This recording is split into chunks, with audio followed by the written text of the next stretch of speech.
ಎಲ್ಲರಿಗೂ ವಂದಿಸುತ್ತಾ ಈ ದಿನ ನಾವು ಯುವ ಮೋರ್ಚಾದ ಒಂದು ಚರ್ಚೆ ಏನೋ ಒಂದು ಚರ್ಚೆ 400+ ಹೆಂಗ್ ಆಗ್ಬೇಕು ಅಂತ ಒಂದು ಚರ್ಚೆ ಮಾಡಬೇಕು ಅಂತ ನಮ್ಮ ಜಿಲ್ಲಾಧ್ಯಕ್ಷರಿಗೆ ಪ್ರತಿಯೊಂದು ತಾಲೂಕಲ್ಲಿ ಮಾಡಬೇಕು ಅಂತ ಪ್ರತಿಯೊಂದು ಮಂಡಲದಲ್ಲೂ ಕಾರ್ಯಕ್ರಮ ಮಾಡಬೇಕು ಅಂತ ಆದೇಶವಾಗಿರೋದ್ರಿಂದ ಅದ್ರ ಬಗ್ಗೆ ಈ ಒಂದು ನಾವು ಚರ್ಚೆನ ಇಟ್ಕೊಂಡಿದೀವಿ. ನೀವು ಯುವಕರಲ್ಲೇ ಚರ್ಚೆ ಆಗಬೇಕು.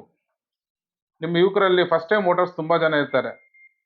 ಒಬ್ಬೊಬ್ರು ಫಸ್ಟ್ ಟೈಮ್ ವೋಟರ್ಸ್ 100 ಜನನ್ನ ಮೀಟ್ ಮಾಡ್ಬೇಕು. ನೀವು ಫಸ್ಟ್ ಟೈಮ್ ನಮ್ಮ ಮೋದಿಗೆ ವೋಟ್ ಹಾಕ್ತೀವಿ ಅಂತ ಎಲ್ಲರೂ ಹೇಳ್ತಾ ಇದ್ದಾರೆ. ಆ ಒಂದು ಮೂಡ್ ಇದೆ ನಮ್ಮ ದೇಶದಲ್ಲಿ. ಅದನ್ನ ನೀವು ಕಾರ್ಯಗತಗೊಳಿಸಕ್ಕೆ ನಿಮ್ಮ ಶಕ್ತಿ ಮೀರಿ ಪ್ರಯತ್ನ ಪಡಬೇಕು. ಅದೇ ರೀತಿಯಾಗಿ ನಿಮಗೊಂದು ವಿಶೇಷವಾದಂತ ಒಂದು ಕೆಲಸ ಇದೆ. ನನ್ನನ್ನ ಫಲಾನುಭವಿ ಸಂಪರ್ಕ ಅಭಿಯಾನದ ಸಹಸಂಚಾಲಕರನ್ನಾಗಿ ಜಿಲ್ಲಾ ಸಹಸಂಚಾಲಕರನ್ನಾಗಿ ಮಾಡಿದ್ದಾರೆ. ಈ ಒಂದು ಫಲಾನುಭವಿ ಸಂಪರ್ಕ ಅಭಿಯಾನ ಅನ್ನೋದು ಇವತ್ತು ವೋಟಿಂಗ್ ನೆಕ್ಸ್ಟ್ ಈ ಮಂತ್ 26th ವೋಟಿಂಗ್ ಅಂದ್ರೆ ಆ ದಿನದವರೆಗೂ ಇರುತ್ತೆ. ಆ ಒಂದು ಕಾರ್ಯಕ್ರಮ ಜಾರಿಯಲ್ಲಿ ಇರುತ್ತೆ. ಪ್ರತಿಯೊಂದು ದಿವಸನೂ ನೀವು ಫಲಾನುಭವಿಗಳನ್ನ ಪ್ರತಿಯೊಂದು ಊರಲ್ಲೂ ಫಲಾನುಭವಿಗಳು ಇದ್ದೇ ಇದ್ದಾರೆ. ನಿಮ್ಮ ವೋಟರ್ ಲಿಸ್ಟ್ ಇದ್ರೆ ಅದ್ರಲ್ಲಿ ಯಾರೋ ಒಬ್ರು ಫಲಾನುಭವಿ ಇದ್ದೇ ಇರ್ತಾರೆ. ನಮ್ಮ ಒಂದೊಂದು ಬೂತ್ ಅಲ್ಲಿ 20 ರಿಂದ 150 ಜನ ಮಿನಿಮಮ್ ಫಲಾನುಭವಿಗಳಿದ್ದಾರೆ ಅಂತ ನಮ್ಗೆ ಒಂದು ಮಾಹಿತಿ ಬಂದಿದೆ.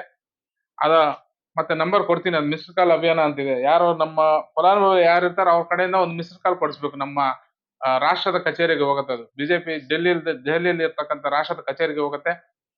ನಾವಿಂತ ಹಳ್ಳಿಯಿಂದ ಹೋಗಿದ್ದೀವಿ ಅಂತ ಅಲ್ಲಿ ಇದಾಗತ್ತೆ. ಅದು ನಂಬರ್ ಕೊಡ್ತೀವಿ. ಯುವ ಮೋರ್ಚಾವರು ವಿಶೇಷವಾಗಿ ಈ ಒಂದು ಅಭಿಯಾನದಲ್ಲಿ ನೀವೆಲ್ಲ ತೊಡಗಿಸ್ಕೋಬೇಕು ಅಂತ ನಂದೊಂದು ಮನವಿ ಇದೆ. ಹಾಗೂ ನಮ್ಮ ಬಿಜೆಪಿ ಇವಾಗ ನಾವು ಜನತಾದಳ NDA ಒಂದು ಅಂಗಪಕ್ಷವಾಗಿದೆ. ನಾವು ಜನತಾದಳಕ್ಕೆ ವೋಟ್ ಹಾಕಿದ್ರು ನಮ್ಮ ಮೋದಿಗೆ ಹೋಗೋದು, ಬಿಜೆಪಿಗೆ ವೋಟ್ ಹಾಕಿದ್ರು ನಮ್ಮ ಮೋದಿಗೆ ಹೋಗೋದು. ಇವಾಗ ಜನತಾದಳದವರು ನಮ್ಮ ಕರ್ನಾಟಕದಲ್ಲಿ ಮೂರು ಸ್ಥಾನ ಕೊಟ್ಟಿದ್ದಾರೆ.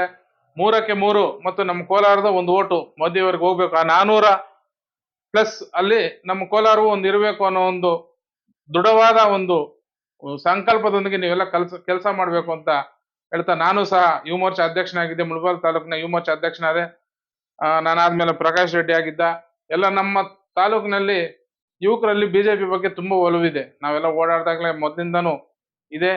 ದಯವಿಟ್ಟು ಯುವ ಮೋರ್ಚಾ ಮೇಲೆ ತುಂಬಾ ಜವಾಬ್ದಾರಿ ಇರೋದ್ರಿಂದ ನೀವೆಲ್ಲರೂ ಸೇರಿ ಈ ಬಾರಿ 400+ ಆಗೋದಕ್ಕೆ ನಮ್ಮ ಕೋಲಾರ ಜಿಲ್ಲೆಯಲ್ಲಿ ನೀವೆಲ್ಲ ಸೇರಿ ಗೆಲ್ಲಿಸ್ಬೇಕು ಅಂತ ನಾನು ನಿಮ್ಮನ್ನೆಲ್ಲರೂ ಕಳ್ಕಳಿಯಾಗಿ ಬೇಡ್ಕೊಳ್ಳುತ್ತಾ ನನ್ನ 2 ಮಾತನ್ನು ಮುಗಿಸ್ತೇನೆ. ಜೈ ಹಿಂದ್, ಜೈ ಕರ್ನಾಟಕ ಮಾತೆ.